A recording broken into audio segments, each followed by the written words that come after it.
어떻게 썩었다고 돼 있어요? 거기는 또 돈을 서로 가난한 자에게 나눠주지 않고 부자들은 자기들만 가지고 배부른 자들은 끊임없이 배부르고, 그러니까 이 돈이 부의 분배가 극명하게 아주 그냥 다 하고 탁 탈취하고 백성들의 것을 빼앗고 이런 상황이었어요. 그러니까 완전 이렇게 자본이 한쪽에 편중되어 있고 사람들을 핍박하고 괴롭히는 그런 사회적인 구조 문제. 그러니까 교만하니까 하나님 믿으려고 하지 않고 이상한 병폐 속에 빠져 있는 거예요. 여러 가지 사회 환경이나 이런 것까지 다. 그리고 이들이 모여가지고 뭐예요? 내놓으라는 거죠. 그래서 롯이 어떻게 합니까? 나가가지고 이러지 말아라. 이러지 말아라 그러죠. 그러니까 어떻게 해요? 롯에게까지 폭력을 가하려고 그러고 아예 문을 부숴버리려고 그러는 겁니다. 이때 두 천사가 어떻게 합니까? 이들의 눈을 어둡게 만들어버리죠. 그리고 말합니다. 이제 이곳을 멸망시키려고 한다. 너의 가족들 다 빼내는데 혹시 너의 가족들 중에서 이 소식 못 들은 사람 있으면 빨리 가서 그들도 같이 구해내라. 그 누구에게 갑니까? 결혼하기로 약속된 사위들에게 가죠. 사위들에게 말하니까 사위들이 그 얘기를 들어요, 안 들어요? 안 들어요. 안 듣습니다. 비웃어요. 근데 지금 이 상황이 급박할까요? 안 급박할까요? 급박해요. 그런데 보세요. 재밌는 오늘 성경의 표현이 나오는데, 오늘 성경에 이 천사들이 그 롯에게 말하고 난 다음에 기다려주는 게 언제까지 기다려줘요? 아까 언제요? 4절 보세요. 언제 처음에 했다고요? 그들이 눕기 전에. 그런데 지금 천사들이 언제까지 기다려주냐면 그 다음에 보세요. 15절 보세요. 15절. 언제요? 동틀 때. 그러니까 롯이 밤새 사이들을 설득한 겁니다. 그래도 이 사람들이 들어요, 안 들어요? 안 들어요. 그러니까 천사가 언제까지 기다려준 거예요? 밤새 해 뜰 때까지 기다려준 겁니다. 최대한 한 명이라도 더 건져내라고. 최대한 한 명이라도 더 건져내라고. 그래도 믿지 않자 어떻게 해요? 그래, 그러면 데려가자 하고 나가는 거죠. 그런데도 롯이 계속 지체를 하잖아요. 롯이 계속 지체하니까 천사들이 어떻게 합니까? 그들의 손을 잡아가지고 안 되겠다 했고 성 밖으로 인도해냅니다. 하나님이 심판이 우선입니까? 살리는 게 우선입니까? 하나님은요, 심판이 우선이 아니라 살리는 데 우선이 있습니다. 어떻게 해서 단 한 명이라도 살리려 하는 거예요. 하나님은 자비하신 하나님이거든요. 그리고 의인이 절대 멸망하는 거 원하지 않으십니다. 심지어 천사가 롯에게 산으로 도망하라고 말합니다. 산으로 도망하라고 말해가지고 멸망하지 말라고 그러니까 롯이 뭐라고 그러는지 보세요. 18절에 롯이 그들에게 이르되 이럽니다. 내 주여 그리 마옵소서. 산으로 도망하라 그러니까 그렇게 하지 마시고요 라고 말하는 겁니다. 뭐라고 그러냐면 산에까지 갈 수 없습니다. 두렵건대 재앙을 만나 죽을 것 같습니다. 어떻게 하면 좋을까? 저기 성읍이 보이는데 도망하기도 가깝고 작기도 하니까 저를 그곳에 가게 해 주십시오. 21절 보세요. 뭐라고 그래요? 그가 그에게 이르되, 천사가 하는 말이에요. 내가 이 일에도 네 소원을 들었은즉 네가 말하는 그 성읍을 멸하지 아니하리라. 원래 소알이 어디였어요? 처음에 아브라함과 롯하고 헤어지기 전에 바라봤던 땅 아니에요. 소알 땅 보고 좋다 해가지고 갔잖아요. 그러니까 소알, 소돔, 고모라가 다 같이 있거든요. 그러니까 이 소알 땅도 같이 멸해야 되는 거예요. 멸망해야 되는 거예요. 근데 의인이 뭐라고 그래요? 지금 저 산으로 빨리 도망가 그랬는데 저 산은 너무 위험해서 안 될 것 같고요. 소알 땅으로 갈게요. 소알 땅 가면 안 될까요? 그때 천사가 뭐라고 그래요? 그래, 알았어. 내가 네 이 말까지도 들어줄게. 그럼 저 땅 가. 대신에 내가 저 소알 땅은 심판하지 않을게. 이것이 지금 하나님의 정의에 옳습니까? 그럽니까? 옳지 않지요. 옳지 않다니까요. 하나님의 정의에. 그런데도 불구하고 자기 하나님의 백성의 사람이 한 명이 내가 그곳에 가겠나이다. 그러니까 뭐라고 그래요? 그럼 내가 너 때문에 저기를 멸하지 않을게. 이것이 아버지의 사랑입니다. 이것이 하나님 백성의 가진 특권이기도 합니다. 어느 도시가 멸망하지 않는 건 누구 때문인 줄 아세요? 여러분 때문이에요. 하나님 여러분 사랑하시니까 여러분의 가정 지켜주시는 거라고요. 망하지 않게. 여러분 회사 망하지 않게 지켜주시는 누구 때문이에요? 당신이 사랑하는 자녀 한 명 때문이에요. 하나님을 그렇게 사랑하셔서 이 한 명 때문이라도 멸망하지 않게 하는 거예요. 하나님은 저희가 망해가지고 자기 백성이 망하는 꼴을 못 보거든요. 이해되십니까? 하나님은 사랑의 하나님이지요, 심판의 하나님이 아니에요. 어떻게 해서든지 롯이 하는 말 다 들어주잖아요. 그 다음에 뭐라고 그래요? 22절 다시 읽겠습니다. 그리로 속히 도망하라. 네가 거기 이르기까지는 내가 아무 일도 행할 수 없노라. 야, 이런 말이 나옵니까? 네가 거기 이르기까지는 내가 아무 일도 할 수 없느니라. 빨리 가라, 빨리. 혹시라도 가는 길에 불똥 튀어가지고요, 이 백성 망할까봐. 네가 거기 이르기까지는 내가 절대 심판할 수 없어. 내가 이 백성 한 명 절대 멸망시킬 수 없어요, 하나님은. 근데 하나님이 다 멸망시키는 하나님이라고요? 아닙니다. 하나님은 단 한 영혼도 멸망시키지 않아요. 어떻게 해서는 여러분 살려내고 건져내기를 원하시는 하나님입니다.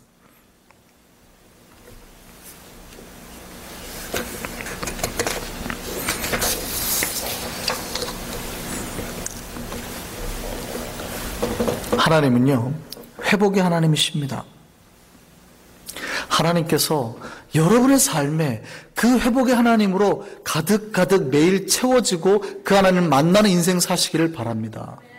하나님 여러분 얼마나 사랑하는지를 삶에서 느끼셔야 돼요. 여러분 때문에 여러분 주변이 복 받는 거예요. 왜요? 사랑하는 사람이 그 자리에 있기 때문에. 그러니까 여러분이 그 안에서 어떤 삶을 사셔야 되는지 아시겠어요? 물론 이제 크리스천의 의무는 있습니다. 내가 있어서 그 지역이 부패하지 않도록 노력하셔야 돼요. 기도하고 변화시켜야 돼요. 롯의 안타까움은 거기 있습니다. 롯은 사위들조차 회심시키지 못했거든요. 굉장히 안타까운 부분입니다. 그러니까 롯이 주변 사람들에게 영향력을 전혀 주지 못했다라는 거예요. 심지어는 자기 아내에게도 그렇게 큰 영향력을 주지 못했어요. 결국 롯의 아내가 어떻게 돼요? 끊임없이 뒤돌아보다가 소금 기둥이 되잖아요.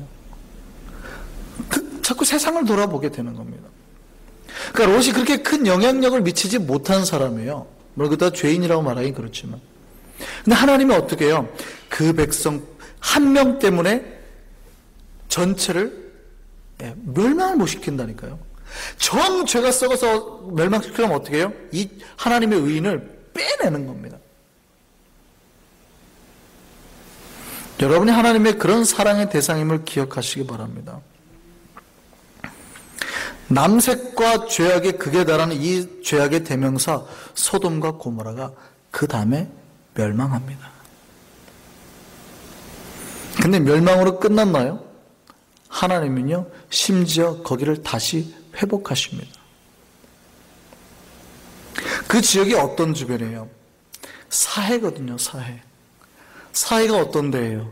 이 염도가 30%나 돼가지고 일반 고기들은 다 죽는 데예요. 그래서 이름이 사해잖아요. 죽음의 바다라는 뜻입니다. 여매라고도 하죠.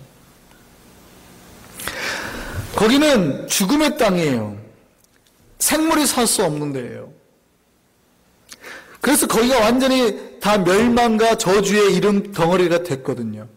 근데 하나님이요, 여기를 회복시키는 사건이 일어납니다. 에스겔서 47장을 보면 이런 내용이 나옵니다. 성전 문지방에서 물이 흘러나와요. 그리고 흘러나오는 그 물이 점차 이렇게 흘러가죠. 주변에 막 흘러서 처음에는 사람들 발목까지 차고, 그 다음에 무릎까지 차고, 허리까지 차고, 그 다음에는 사람들이 헤엄쳐야 살 수 있을 만큼 살아요. 이 은혜의 생명의 강수가 막 흘러넘치더니 이 강수가 어디로 갑니까? 동해로 흘러서 아라바까지 갔다고 그래요. 아라바까지. 이 아라바가 어디입니까? 염해입니다. 사해입니다. 이 흘러간 곳에 어떤 일이 일어나요?